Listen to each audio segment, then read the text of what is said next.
Today I'm reading from An Air of Mystery, Chapter 4.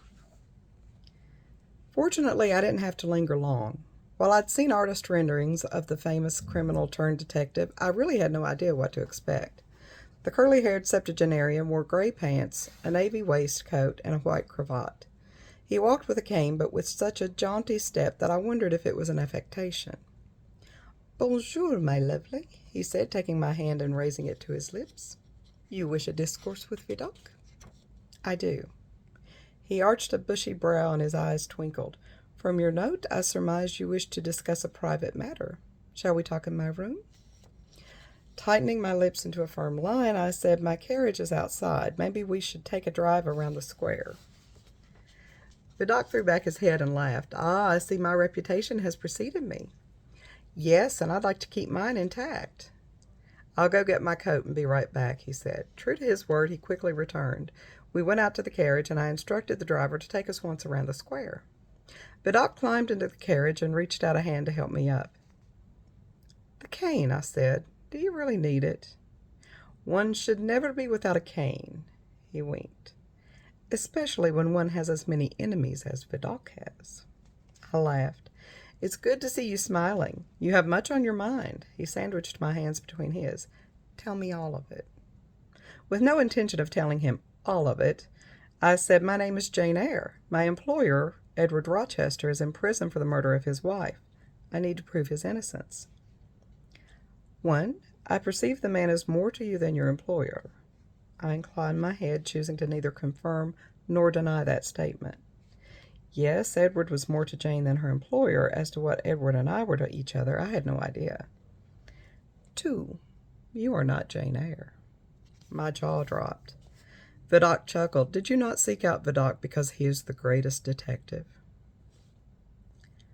"What makes you think I'm not Jane Eyre?" I asked, realizing I'd forgotten to ask Edward how he'd known Cooper had sent me. "I think you are not because you are not," he said simply. "It's obvious to me that you aren't from here. The eyes are the windows of the soul, my petite, and yours, beautiful though they are, look upon everything here with both wonder and suspicion. Be honest with me and I will help you.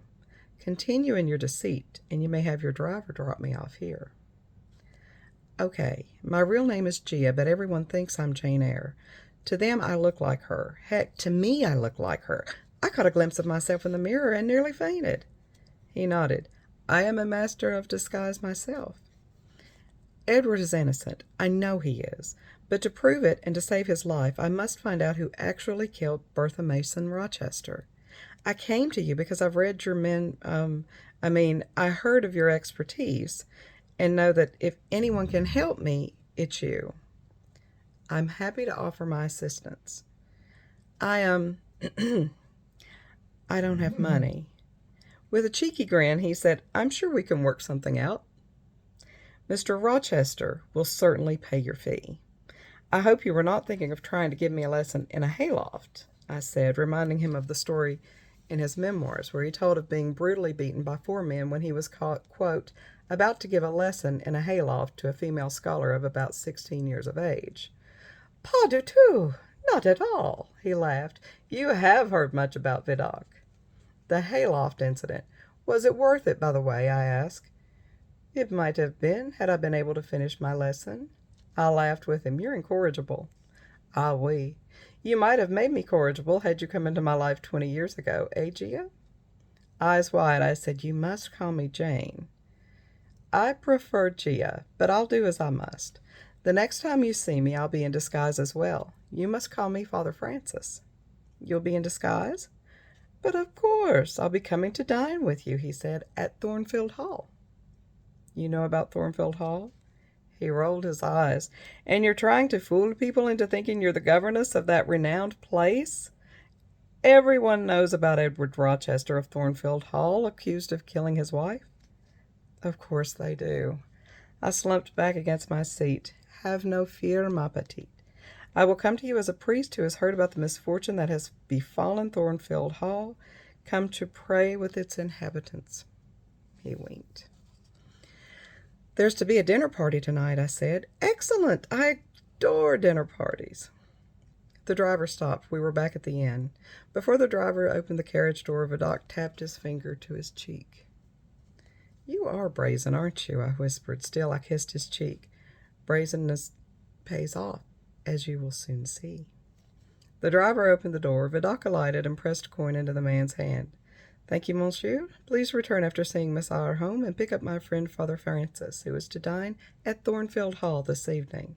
"Yes, sir." Turning to me, Vidocq said, "I hope to meet you again, Miss Eyre. It has been a pleasure conversing with you." "Likewise." The driver shut the door and left me to wonder how I was going to explain inviting a priest to Thornfield Hall when I hadn't the least authority to do so.